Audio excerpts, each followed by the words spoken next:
Hello and welcome to the Two Horsemen's podcast. We're here today to talk about atheism and all of its many questions. I am Jaden Yurdialis. My name's Kyle Tatum.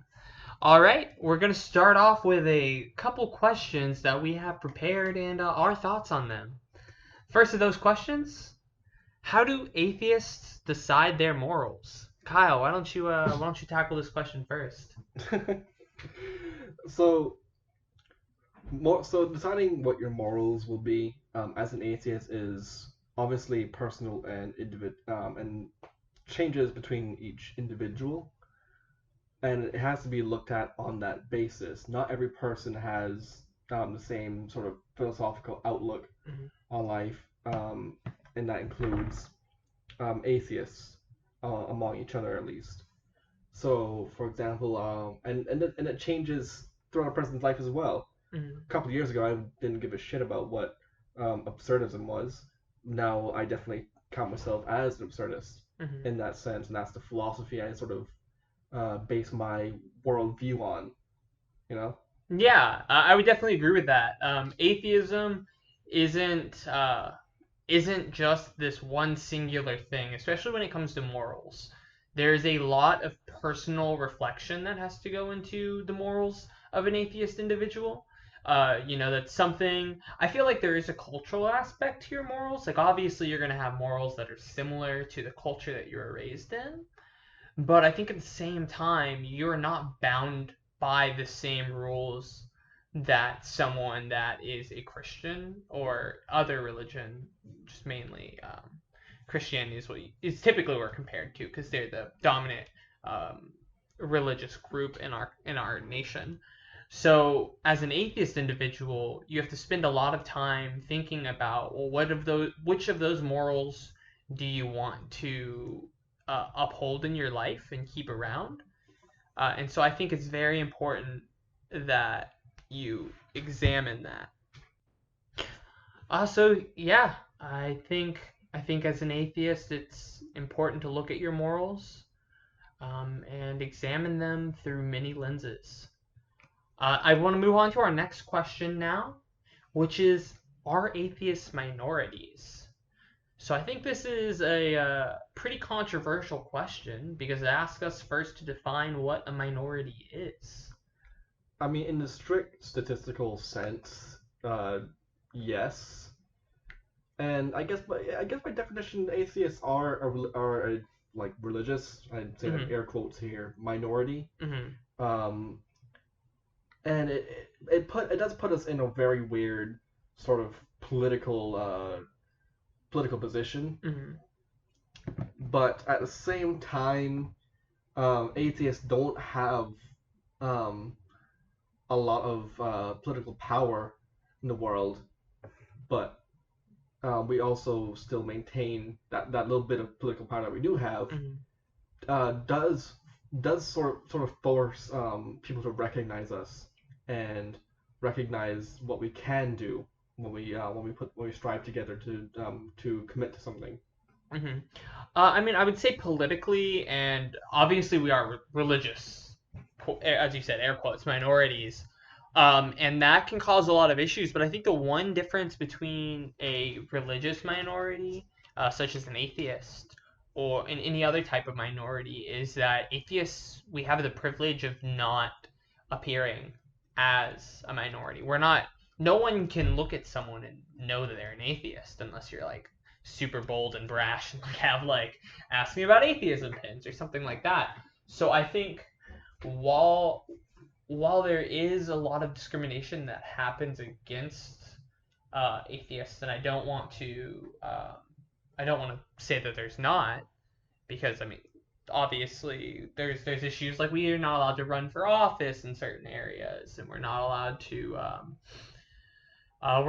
voice our opinions on certain subjects. People have to. There's the whole idea of coming out as an atheist, and there's all these ideas in society about how atheists are bad people because of their atheism. But at the same time, it's not. At least for me, when I examine my atheism, it's never been something I couldn't hide. So it's like we don't have the same disprivilege as certain because we're able to pass. If that Yeah, makes sense. that's kind of my view on it. Is that atheists don't count as minorities in some ways because even though we do face discrimination, like you said, the level of it is nowhere near as severe as other minorities. Hmm. Um, Also, atheists tend to be on the whiter side of things for the Hmm. most part. Yeah, just That does hugely affect outlook. A lot of the people who are Muslim are not white people. They hmm. tend to be people of color. Same goes for a lot of other religions, Yeah. Hinduism and so on. Just trying to talk my head at least. And so that does affect how discrimination affects those particular religious Hmm. minorities because they're not white typically. Hmm. They are typically people of color, Hmm. and they will face that extra discrimination because of Hmm. that.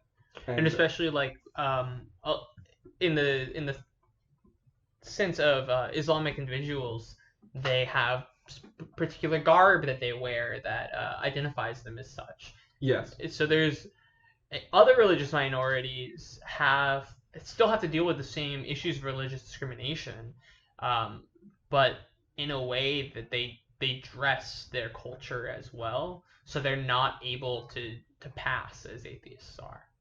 If that like atheists, we dress in the way of a regular cultural Christian American would, right?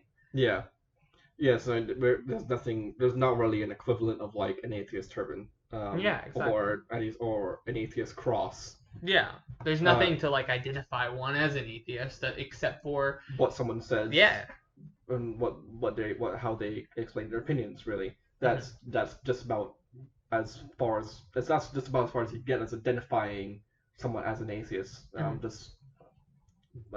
Just like by looking at them, really, and even then, that's going to be quite difficult because even then, there are some religious people that hold similar, if not the same, opinions as atheists in regards to certain topics on religion. Yeah, and especially in our religious studies class, we've talked a lot about individuals have atheist views but don't come out as atheists, and that idea of like their family thinks they're Christian or their family thinks they're whatever religion that they are, um, is it's just how they live their life. And some talk about how that sucks to live like that, but they have the privilege to still exist in that way, you know. Yeah. So I just wanted to move on to our next question, and that is: should secularism be enforced in government? What are your thoughts on this? The simple answer to that would be yes. The uh, more nuanced sort of view on it would be much more critical actually. Mm-hmm. Because yes, secularism should be more enforced than it is currently, especially, and I'm saying in regards to the United States, Mm-hmm. um, because there are a lot of things that despite the Constitution saying that this nation should be secular and the government itself free from religion Mm-hmm. or religious influence, there's a lot of things about the government right now that isn't. We have national prayer days. Mm-hmm. We have particular slogans, and like "In God We Trust" is is a national slogan or something like that, right? Yeah, it's like on our coinage. It's it's commonly said, and I mean that begs the question: what how does one enforce secularism in the government? Is it as simple as just saying no, don't display any religious anything that is religious, or is it saying that all our everything that we do should be examined through a secularist lens? But then that also asks like who decides what a secularist lens is? Well, I think for one thing, private individuals and private organizations have stepped up and done a pretty decent job. The ACLU is a big example of that, where Mm-hmm. uh, they've spearheaded a lot of the drive for maintaining Yeah. secular values in the nation.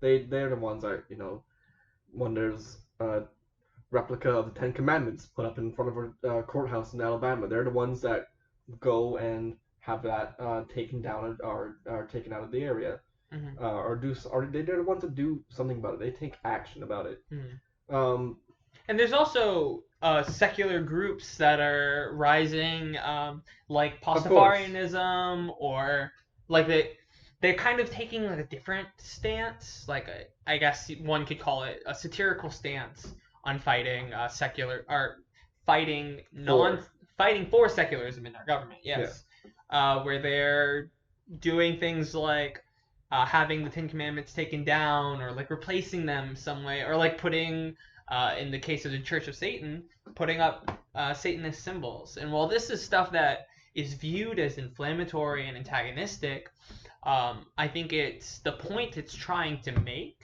is that if one thing is allowed, it should all be allowed. And I think that's why I think that's a very important point to make. And it can be kind of hard to draw the line, and that's why I think it's important to approach it on a secular basis instead of a.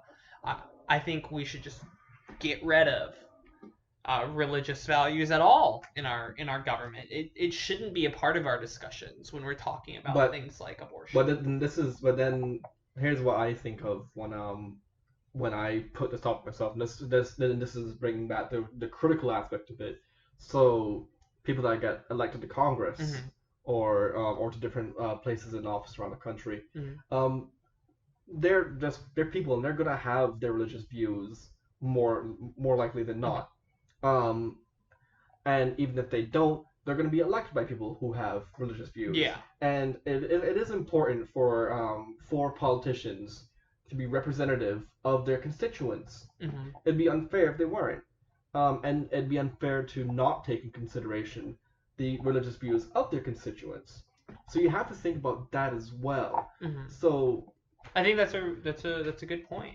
so there is so so even though I'm strongly against a strong like religious influence in government, and in politics in general, I never want this country to become a theocracy of any sort. Mm-hmm. At the same time, I would not want it to be so that religious people can't get their voices heard at all, because that's unfair to them, completely unfair to them. I think that's that in and of itself though could be. I don't think anyone wants to take away the voice of a religious individual. I think that they just don't want the voice of a religious individual to be the voice of the country. Just because a lot of individuals in the country are a certain religion doesn't mean the entire country should be forced to live by the values of that religion. And I think that's why secularism in the government is important. Um, I think obviously people are entitled to their religious opinions, but I don't think they should be able to tell someone else that they have to live their life that way. Yeah, it's sort of it's unfortunate, and I hate to use this term. It's you kind of have to have secularism be the judge when it comes to this. And as I said, I hate to use this term, but it has to be judged in the free marketplace of ideas when it comes to this. I really hate myself for saying that, but No, I think that's a good term to use. But they have secularists have to be the sort of middleman that takes a look at arguments from all sides coming at this, and then they have to be the judges of what isn't what should be or is allowed. All right. Well, we've spent a little bit of time on this question. It's a good question, but there's some other ones that we want to cover. So let's just go ahead and ask our fourth question. What has your personal experience been like as an atheist? And how has that experience changed over time? Okay, so this is something I talked about in class quite a lot over the semester. Is that for one thing, I'm from the Caribbean, and not just anywhere in the Caribbean, I'm from the Cayman Islands. Mm-hmm. Despite the fact that our constitution describes us as a secular nation, the government and the people who run it particularly don't seem to really like respect that very much. Mm-hmm. Um, in school, and when I say school, I mean public school. We do devotions every day. We do classroom prayers. We on our flag is is under the coat of arms is the words "He hath founded it upon the sea," which if you don't know it, I believe that's a Bible verse from I think Psalms. Mm-hmm. We have a lot of religious institution in our government and in our society, and it bleeds through into the government, and that bleeds through on to everything else that the government has a hand in, unfortunately. And so it can become oppressive. Uh, I say that especially as someone who's bi, so the LGBT community in Cayman is fighting very hard to have their rights respected. And unfortunately, they just lost a major part of that rights not too long ago now. There was a case to get gay marriage legalized. It was legalized for a few days. Then the government appealed. The appeal court stayed ruling, and then they overruled it, but said that there should be like civil unions allowed, but there's no guarantee that the government will actually follow through on that. So that case might be dead in the water for all we know. Mm-hmm. I mean that's a pretty powerful story. I mean, obviously, growing up in a much more secular, a much less secular nation than I have had the privilege to exist in, has to be hard on someone that does identify as an atheist. I know for me, my story is pretty simple. I was raised in a household of atheists. I've just always been an atheist. It's so just like someone naturally adopts their religion, I've kind of done the same. Um, and not to that doesn't mean just because I've always been an atheist that I'm like any less atheist or whatever than someone else, or that anyone's any less atheist than me. It's just been a major part of my life. I've never really like I've tried church. I've tried other religious group. Like I've looked at their teachings. I wanted to be Buddhist for a little while. That was a fad that I had, but that was never it was never for me. And I just decided over time that I am what I always was, right? Yeah, I mean, I was like, my parents weren't actually particularly religious. We went to, because me, my brother, my sister, we all went to church when we were Mm-hmm. kids. I think it was more out of a social expectation. But the Mm-hmm. thing is that my father was, I can't remember him. He passed away when I was 7, but I Mm-hmm. can't remember him as being particularly religious himself. Mm-hmm. If anything, he was actually quite agnostic. And like that's the way my brother phrased it. My mother is definitely not religious. Mm-hmm. Um, she is at the most, she is an atheist. At the least, she's a deist Yeah.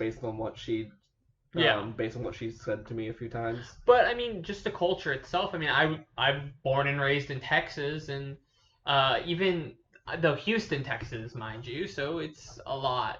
More liberal. It's a lot, yeah. For lack of better words, it's a lot more liberal. It has a lot. It's a big city, so a lot of different ideas. I grew up with classmates of all different religions, but there was still definitely a little bit of a cultural push on my on the part of my classmates or the people that I was around to prescribe to their religious values, which was that of a Christian, but um, not enough to like make me ever really question my atheism. Was it the same experience for you? Like, did you have a lot of cultural pressure, or was it pretty laid back? Um, I had so so I started becoming less and less Christian when I was actually pretty young. When I was in year 7, so this is around like the age of like 12 or 13, is when I started like thinking, no, I don't want to be Christian. In fact, at that time, I actually wanted to convert to I actually wanted to convert to Islam because I got really into Malcolm X and Muhammad Ali. Mm-hmm. When I first started reading up on the civil rights movement, those were my first two people I read about, Yeah. and and I actually wanted to be Muslim for a while, but that didn't really come to fruition anyway. So I just kind of continued in this sort of like, uh, what's the word? Limbo? Yeah, in this sort of limbo, of this religious limbo for a while, for a couple of years, until I got to my later years in high school, where I saw myself still believing in God, but I didn't care for the religious part of it. I didn't care for the institution, Mm-hmm. especially. So that's when I became deist. So I did believe in a God, but my opinion was he just created the universe and fucked off. Um, and so that was my sort of position for about 2 or 3 years. So from like 15 to 17, 18, Mm-hmm. and then in my like last year and a half or so of high school, as when I was like, yeah, no, I don't have a reason to believe in God anymore, really. I just don't find it necessary whatsoever. This especially came around when I started becoming more self-educated in science and stuff, and Mm-hmm. I was like, okay, so if all this happened, I don't need that to explain any of this stuff around me at Yeah. all. All No right. bother. So I'm gonna just move on to our next question. We just have two more, and then we'll be coming back for next time. So the next question that I have are: do you think atheists should seek to spread their ideas, and what does the spreading of atheism even look like? Um, this depending on who you are, you might find it controversial for what I'm Mm-hmm. about to say, but I don't think atheists should be spreading atheism necessarily. Mm-hmm. For one, I think it contributes a bad image to Yeah. atheists. It just I think it'll feed into a lot of the conspiracy theories surrounding atheists. Yeah. All devil worshippers trying to push that on us, right? Yeah, they're just trying to get us to convert to atheism so they can put us in hell and Yeah. yada yada yada. Uh, but I do think atheist, atheistic ideas and secularist values should be encouraged. Mm-hmm. Um, but I don't think I would ever want to see the eradication of like religion in general. Yeah, I don't ever see atheists going door to door saying, "Have you heard the word of not Have you heard the God?" good news that Have you? your religion's about to die? Yeah, and I agree with your last point there that I don't think religion should die either. I think religion is a beautiful human thing, and while it might not be for everyone, it definitely has contributed some positives to society. Obviously, it's contributed a lot of negatives, but I don't really want to get into that right now. I just want to talk about how I think that it has a purpose. You know, having that sense of community is very important for a lot of people, and I don't think it's an atheist's place to take that away. Um, and really, that's really all I got to say about that. Our next question is so in the state of Louisiana, they just passed a new law which says that public schools in Louisiana, have to have on their property, nice and big letters somewhere, "One Nation Under God," and this is something that they want to put in every single school in the state of Louisiana. Do you have as an atheist, do you have any thoughts about this? uh, in one hand, it's a slogan of the United States, Mm-hmm. so I don't think they came at it from I don't think they came at it from a religious perspective. Mm-hmm. On the other hand, how the United States came to adopt that slogan in the first place is itself problematic. The history behind it. Yeah. It was simply a reaction to Yeah, that phrase was popularized in the Eisenhower era it when. was popularized during the Cold War when it was good Christian capitalism versus atheistic communism, Mhm. yada yada yada.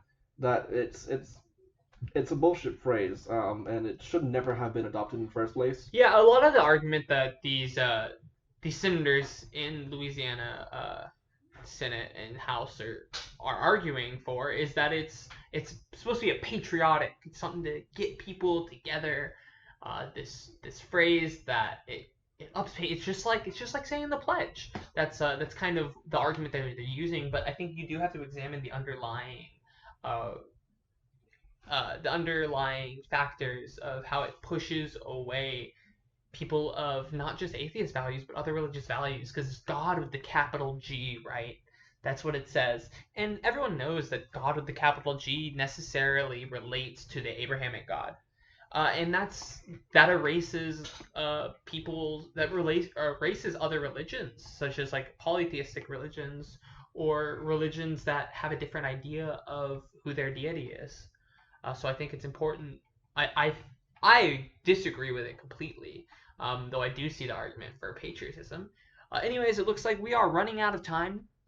So I just want to say once again, thank you for listening to the Two Horsemen's podcast.